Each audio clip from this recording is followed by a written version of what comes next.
Continuando con la parte de sistema celular 1, empezamos a ver uno de los conceptos más importantes que tenemos que tomar en cuenta. El concepto más importante que tenemos que tomar en cuenta, muchas veces pregunta de examen, es diferenciación celular.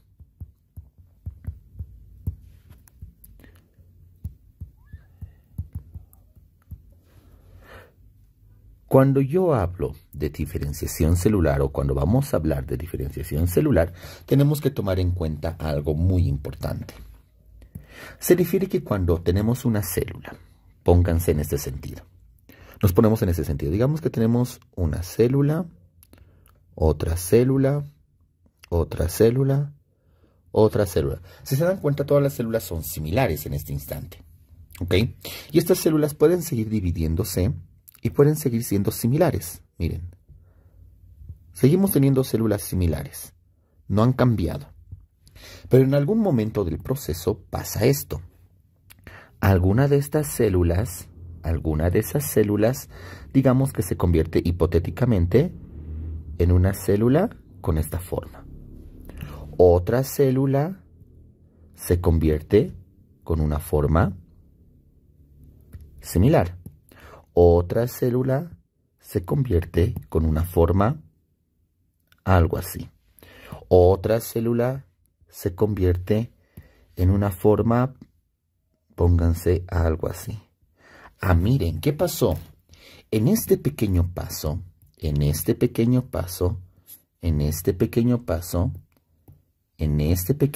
que estamos viendo, estas células, que todas eran iguales, similares, en algún momento algunas se han convertido en una forma poligonal, algunas se han convertido en una forma estrellada, otras han adquirido una forma bicóncava y otras han adquirido una forma fusiforme.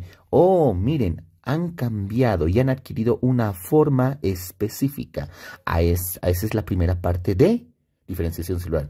¿Qué es diferenciación celular? Proceso por el cual las células adquieren forma específica. Al tener una forma específica, no todas van a cumplir la misma función. Ejemplo, esta ya no cumplirá su función netamente será metabólica, hipotéticamente hablando, metabólico. En cambio, la siguiente, esa ya no esa cumplirá una función, estrellada, debe cumplir la función de transporte de impulsos eléctricos. La de aquí, la otra, esa debe transporte de oxígeno. La última, contracción. Miren, ahora sí viene con... Cada una no solamente adquiere una forma específica. Recuerden, cada forma depende de su función. La forma depende de su función. La forma depende de su función. La forma depende de su función. Es algo que habíamos visto en la primera parte del video. De tal manera que con todo esto que vamos viendo, todo esto, terminamos de definir diferenciación celular. Por tanto, ¿qué es diferenciación celular? Proceso por el cual las células adquieren forma y función específica. Por tanto, voy a entender por diferenciación celular, proceso por el cual las células adquieren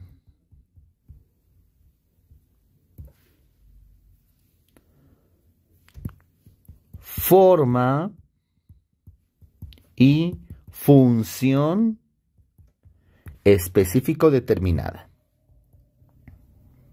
Poniendo en mayúscula lo que deberían recordar sí o sí. Por tanto, hay conceptos que sí o sí deberían recordar. Palabras clave. ¿Estamos bien? ¿Y por qué se da? La pregunta es de que, ¿por qué ocurre esto? ¿Por qué adquieren forma y función específica? La respuesta es sencilla. En cada uno se va a activar genes o se van a inactivar genes para que cada una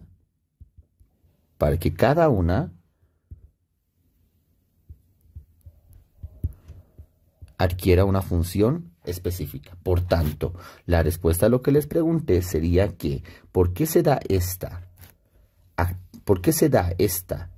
este proceso por el cual por qué adquieren forma y función específica? Por la activación y inactivación o desactivación de genes. Y esto siempre va a ocurrir desde la etapa embriológica o etapa embrionaria hasta después del nacimiento. Por tanto, este es un concepto bien amplio, es un concepto que tienen que tener muy en cuenta, porque es un concepto que es amplio en su concepto, que tiene muchas cosas por aprender y suele ser pregunta de examen. Por tanto, recuerden que este es el por qué y este es el cuándo. ¿Cuándo ocurre? Desde la etapa embrionaria hasta después del nacimiento. ¿Por qué ocurre? Por activación y desactivación de genes. ¿Y qué es? Proceso por el cual las células adquieren forma y función determinada.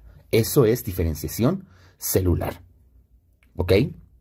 Y ya que estamos hablando de diferenciación celular y hemos empezado a hablar de esto, hemos empezado a hablar de que las células empiezan a adquirir forma y función específica, estas células están dando origen a otras células, por tanto, es hora de empezar a hablar de uno de los conceptos, se podría decir que más relevantes del tema 2, célula madre. Por tanto, yo no puedo hablar de tipos de célula madre si en primer lugar no sé qué es una célula madre. Por tanto, ¿qué es una célula madre? Una célula madre es cualquier célula capaz de originar otra célula. Puede ser ya sea del mismo u otro tipo. Una célula madre es cualquier célula que da origen a células hijas. Una célula madre es cualquier célula que puede dar origen a células hijas. Entendamos bien esto. Tengo una célula.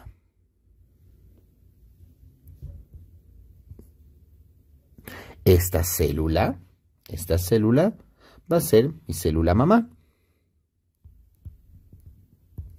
¿Ok? Esta mi célula mamá,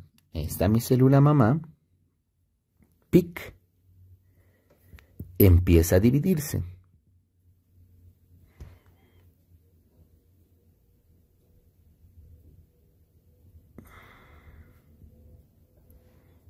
Posteriormente, esta célula termina de dividirse.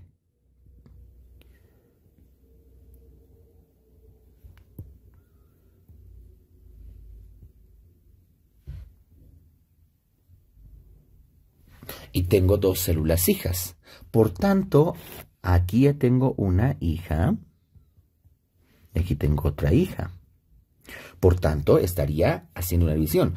¿Qué está pasando? Que esta célula madre ha dado origen a dos células hijas. Eso es una célula madre, una célula capaz de dar origen a otras células. En este caso estamos viendo que son del mismo tipo, pero eso puede ocurrir de distintas maneras. Puede ocurrir que esta puede dar origen no solamente a este tipo de hijas, puede dar origen a otro tipo de células. Por tanto, una célula madre es cualquier célula capaz de dar origen a células hijas. Por tanto, tomando en cuenta eso, vamos a tener que las células madre pueden ser células madre. Pueden ser células madre de tipo, 4 tipos. Células madre totipotentes. Lo hacemos así, totipotentes.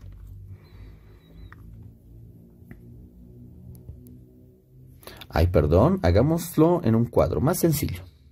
¿Ok? Hagámoslo en un cuadro. ¿Ok? Vamos a tener células madre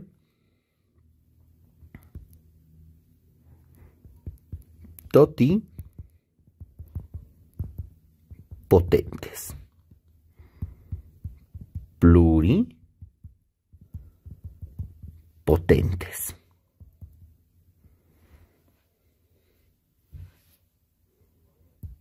multipotentes,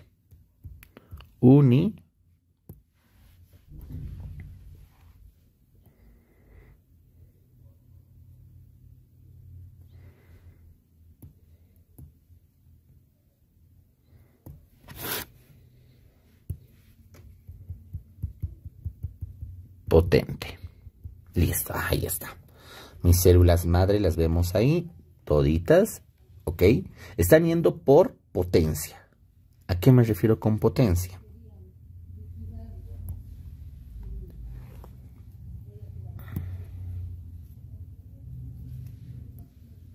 ¿A qué me refiero con potencia? Desde las más potentes hasta la menos potente. Por tanto, la más potente de todas que puede dar origen a cualquier célula es esta, la totipotente.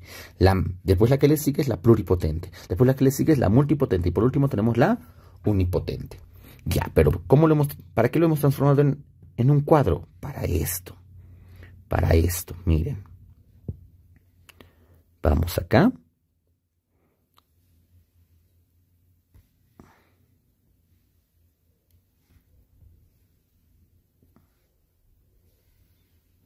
Y este cuadrito les va a servir hartísimo, ¿ok? Lo primero que quiero saber es el concepto de cada una, ¿ok? Y el concepto varía justamente según su potencia, ¿ok? Por tanto, yo no voy a anotar todo el concepto, sino las palabras clave que nos interesa, ¿ok? Listo, entonces empecemos. Cuando digo que una célula madre es totipotente, una célula madre es totipotente cuando puede dar origen a un organismo completo. Ya sean estructuras, esto es muy importante, ya sean estructuras extraembrionarias o estructuras intraembrionarias. ¿Ok? Ese es un concepto muy importante. Células extraembrionarias como células intraembrionarias. Eso es un concepto que tienen que tomar en cuenta muy bien. Por tanto, estas pueden formar cualquier tipo de célula. Pueden formar todo un organismo completo y pueden formar cualquier tipo de célula. El ejemplo más clásico de esto, ¿ok?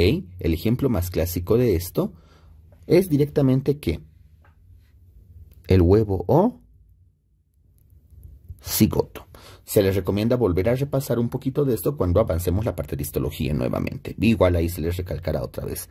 El huevo o cigoto, que es producto de la fecundación. ¿Ok? También en tu libro te menciona unos ejemplos, aunque un poquito discrepante. Te menciona las 3 capas embrionarias, te menciona lo que es que son el mesodermo, ectodermo y endodermo, y te menciona rápidamente lo que es los tejidos que dan origen al saco vitelino. Puedes tomarlos en cuenta. Como recuerden que todo va con tu libro, debes tomarlos en cuenta. No debes tener mucho cuidado con eso. ¿Ok? Por tanto, sobre todo los tejidos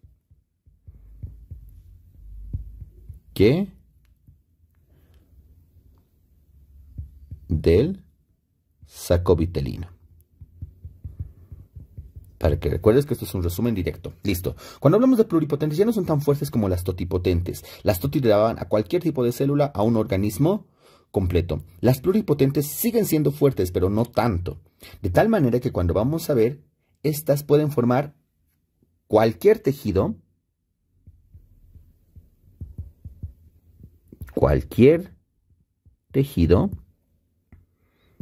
que proviene de las 3 capas germinativas. Cualquier tejido que provenga de las 3 capas germinativas, pero no, recuerden, no un organismo completo. No puede dar un organismo completo como las TOTI. Y aquí tienes que tomar en cuenta, muy, muy importante, los ejemplos. Los ejemplos clásicos de acá que vas a tener son 2. Te habla dentro de las células madre, vamos a ver aquí a las células merismáticas de las plantas. Y es una de las clásicas preguntas que suelen ser preguntadas. Cuando tú vas a ver aquí, en las plantas,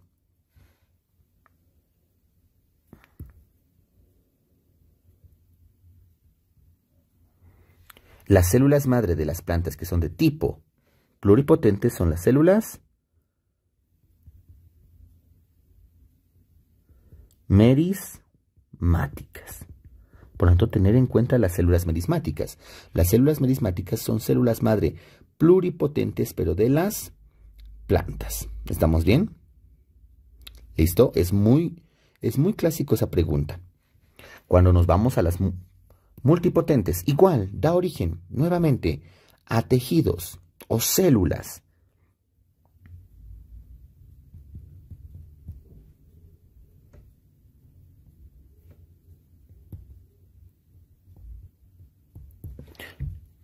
Pero que provienen de una capa germinativa. O sea, o también te pueden decir de un linaje germinativo. Cualquiera de los dos vale. Y aquí tienes que tomar en cuenta algo. Te dice linaje o capa germinativa. A diferencia de las pluripotentes que decía que venía de cualquiera de las 3 capas. En cambio aquí viene de una de las 3 capas o uno de los 3 linajes. En cambio el otro es viene de cualquiera de las 3 capas o de cualquiera de los 3 linajes germinativos. Es la diferencia. Pluripotente, cualquier tejido que viene de cualquiera de las 3 capas germinativas. Multipotente, tejidos que vienen solamente de una capa o de un linaje germinativo. Eso es lo más importante que tienes que tomar en cuenta. Cuidado con esto. Y las más clásicas tienes acá. Ejemplo. Dentro de los ejemplos que vas a tener acá, vas a tener a las células mesenquimales. Por tanto, tomar en cuenta eso. Las células mesenquimales. Las células mesenquimales son las células clásicas de acá que vas a tener como ejemplo. Ya he entrado antes. Las células mesenquimales de cualquier tipo puede ser, pero en tu libro te pone directamente y es la que suele entrar, de la médula ósea. Las células mesenquimales de la médula ósea, que suelen ponerte clásica de estas. ¿Están entendiendo? Por tanto, tomar en cuenta. ¿Ok? Y por último, tenemos las unipotentes. Esta es la más fácil de todas. Da origen a un tipo de célula. O sea, ya no pueden dar origen a otros tejidos, solamente a un tipo de célula. Células de la piel solo dan origen a células de la piel. ¿Estamos entendiendo? Células del músculo esquelético solo dan células del músculo esquelético. Nada más. A eso se refieren. Nada más ejemplos. No hay mucho que hablar ahí con ejemplos. Por tanto, aquí está todo lo que deberías saber. Este cuadrito te tiene que ayudar muchísimo. Por tanto, te recomiendo que te aprendas muy bien este cuadrito. Y este cuadrito te ayuda mucho a poder determinar lo que vamos a hacer, lo que vas a estudiar en esta pequeña parte, ¿ok? De células madre. Por tanto, ese cuadrito debería estar bien aprendido. Listo. Por tanto, una vez que hemos aprendido células, tenemos que empezar a diferenciar las células. Por tanto, las células se clasifican de varias formas, pero la forma más clásica. Clasificación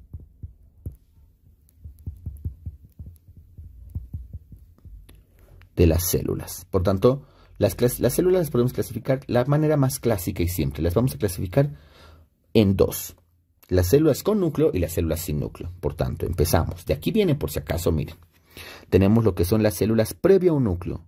A las células, famosas células procariotas. Procariota.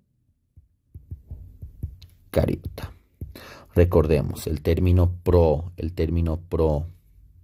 El término pro se refiere a previo o antes. El término carios, recuerden que es núcleo.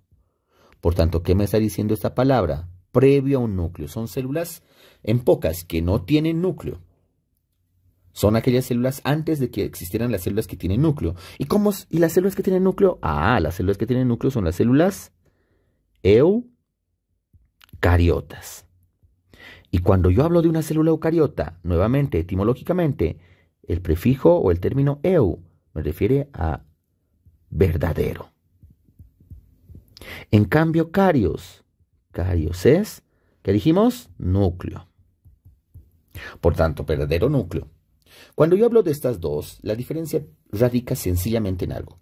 La primera diferencia, y de ahí tenemos que ver. Y no necesito hacer mucho show, miren. Voy a dibujar una. Ahí está, esa va a ser mi célula procariota. Aquí dibujamos una célula eucariota. Por tanto, la primera gran diferencia, ¿dónde radica? La primera gran diferencia radica en esto, en lo que me están dando, su núcleo.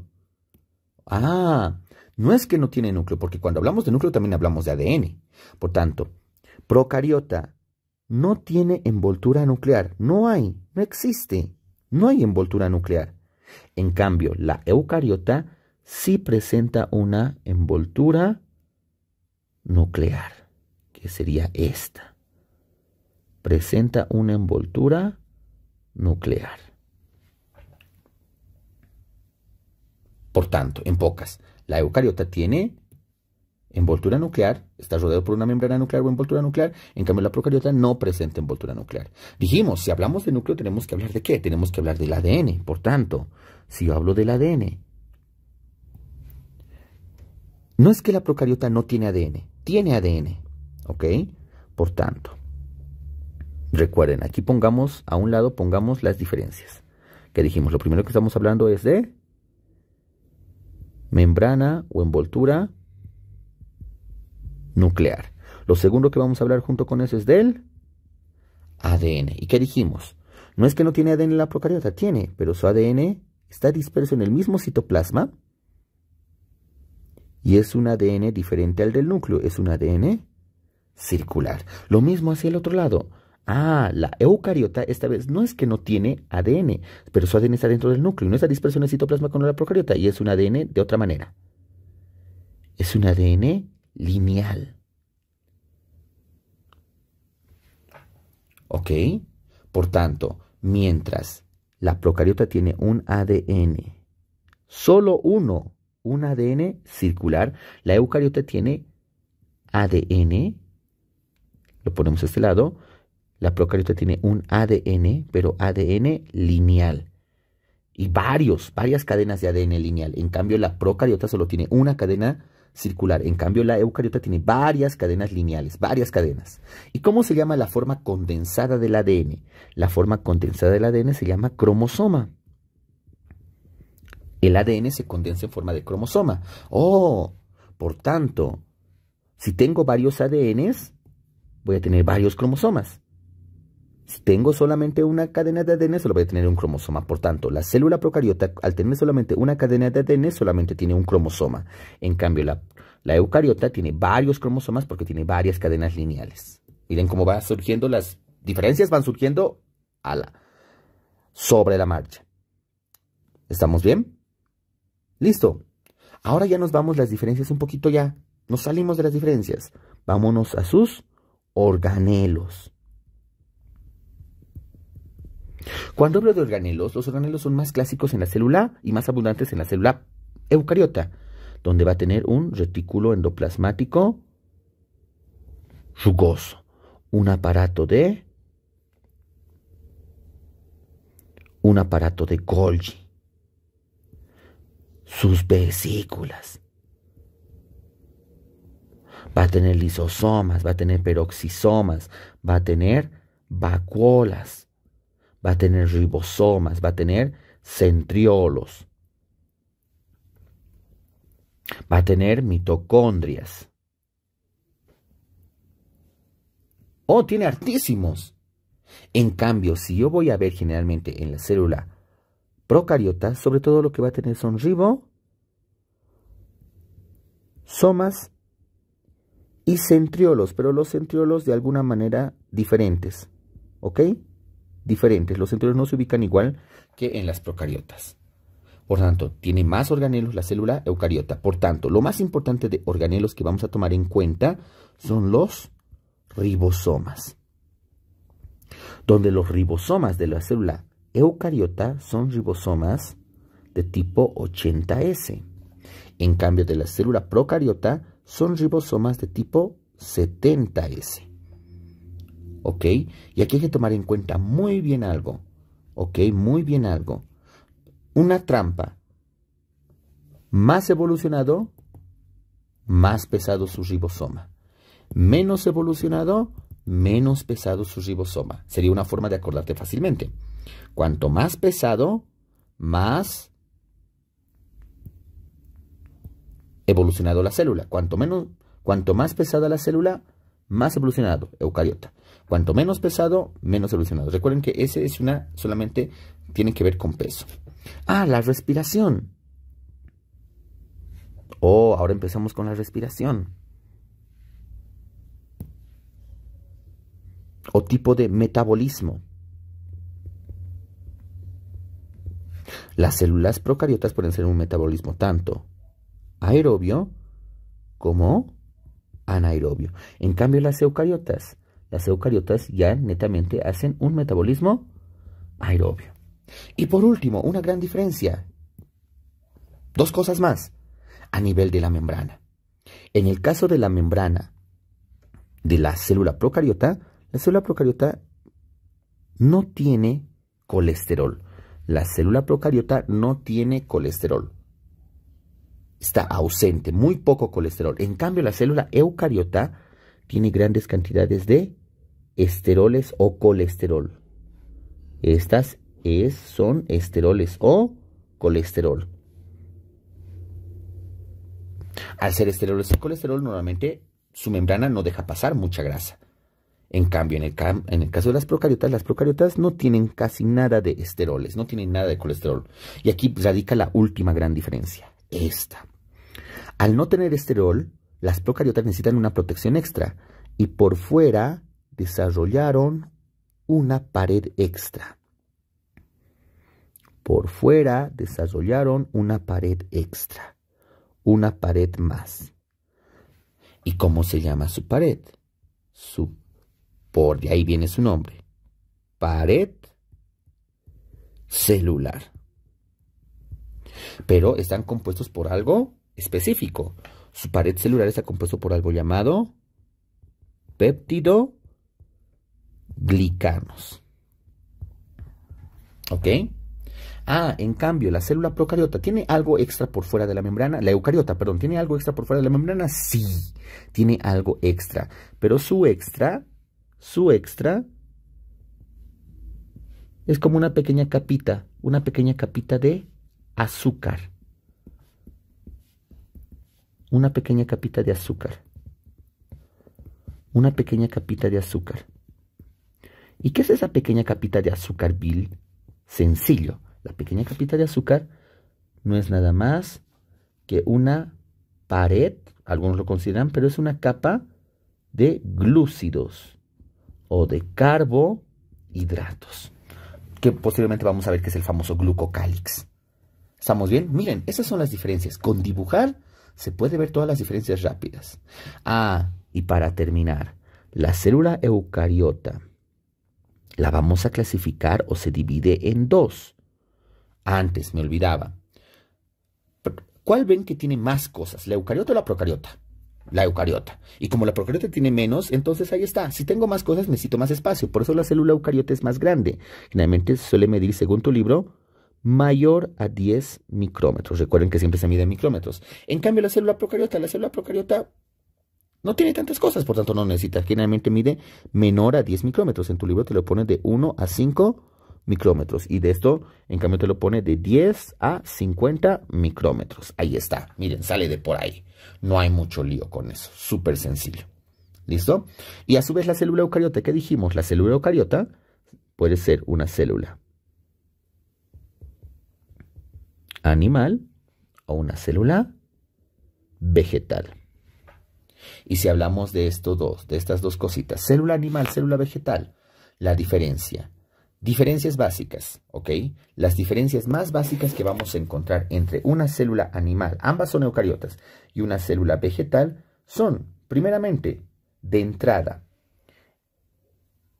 es la membrana que van a presentar, ¿ok? Por tanto, aquí la membrana de una célula animal, empecemos con la célula animal, que la vamos a dibujar así, la clásica celulita, ¿ok? En cambio, la célula vegetal vamos a dibujarla un poco así. Ay. Perdón. Tac, tac, tac, tac, tac. Listo, lo voy a dibujar así. Listo, célula animal, célula vegetal. Quiero que entendamos muy bien lo que vamos a hacer. Ambas tienen núcleo. No hay diferencia en ese sentido. Ambas tienen núcleo. Ambas son células eucariotas. Tienen núcleo. Tienen núcleo. ¿Ok? Ambas tienen núcleo. Principal y gran diferencia. Esta diferencia es enorme. Recuerdan que las células animales por afuera tenían lo que es una... Y esto es principalmente... Tienen una pared celular, en realidad una capa extra de glúcidos, que sería el glucocálix. ¿Ya? Pero en la célula vegetal esto cambia un poquito porque tiene algo especial clásico de ella. Clásico de la célula. Clásico de la célula vegetal. Clásico de la célula vegetal. Clásico de la célula vegetal. Tiene una pared celular externa, pero esta vez no es solamente de glúcidos. Está compuesto por una pared de celulosa. Cuando tú escuches la palabra celulosa, a tu mente va vegetal. No la pienses dos veces. ¿Por qué? Porque estás hablando de célula vegetal. Lo escuchas celulosa y a tu mente se va célula vegetal. Celulosa, célula vegetal. Siempre, siempre, siempre. ¿Estamos bien? Apenas escuchas celulosa, célula vegetal. Escuchas celulosa, célula vegetal. Escuchas celulosa, célula vegetal. No tienes por qué pensar en otra cosa. La celulosa es clásico de la célula vegetal. No todas las células tienen celulosa, solamente la célula vegetal tiene celulosa. ¿Estamos bien? En el caso de la célula vegetal presenta los famosos, en su interior, unos organelos especiales llamados cloroplastos. Los cloroplastos son un tipo de plastidios, algo que no tienen las células animales. Las células animales no tienen plastidios. En el caso de la célula vegetal presenta un almacén grande, una vacuola, que sería todo esto. En cambio, la célula animal presenta varias vacuolas, pero pequeñitas. Y ese es un error grande que tiene en tu libro. Te dice que al revés, y en realidad es así, y en organelos se comprueba. La célula vegetal tiene solamente una vacuola grande, en cambio la célula animal tiene varias vacuolas, pero pequeñas. ¿Ok? Esa es una de las diferencias más marcadas. La célula animal tiene gran cantidad de lisosomas, con sus enzimas digestivas. La célula vegetal tiene lisosomas. En cambio, la célula animal tiene lisosomas. La célula vegetal no tiene lisosomas. Es algo de lo que carece. ¿Ok? Generalmente la célula vegetal tiene gran cantidad de lisosomas.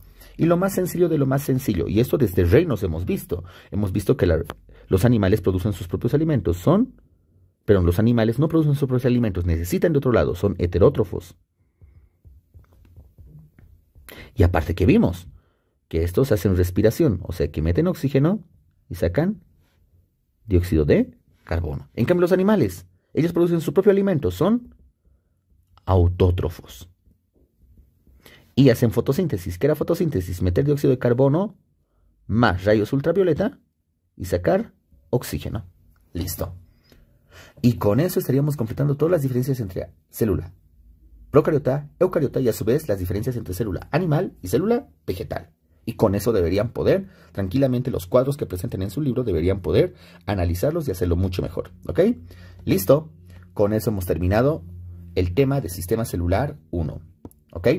Se cuidan, que les vaya bien. Nos vemos hasta la próxima clase, que sería con sistema celular 2, membrana celular. Nos vemos. Bye.